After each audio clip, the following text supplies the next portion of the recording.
চরমনার কথা মানা দরকার নেই, তুমি চরমনাকে ঘৃণা করো, কিচ্ছু আসে যায় না। কিন্তু খবরদার কোরআন ও হাদিস মানিয়া বুঝিয়া শুনিয়া তারপর কবরে যাইও।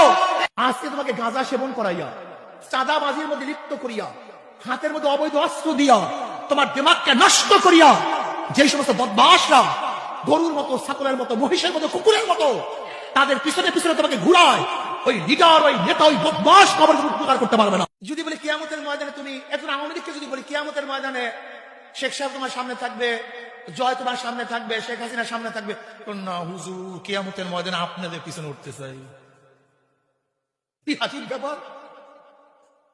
যদি একজন বিএনপির লোক বলে কিয়ামতের ময়দানে জিয়াউর রহমান সাহেব তোমার সামনে থাকবে, খালেদা জিয়া তোমার সামনে থাকবে, তারেক সাহেব তোমার সামনে থাকবে, না হুজুর ইমাম সাহেবের সাথে থাকতে চাই।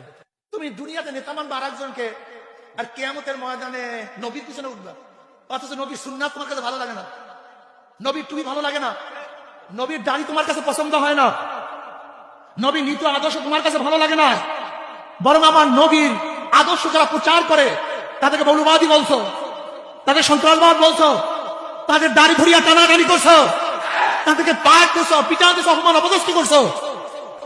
আর কিয়ামতের নবীর সাথে উঠবা, তোমার মাথার মধ্যে গিলু বলতে কিচ্ছু মনে নাই।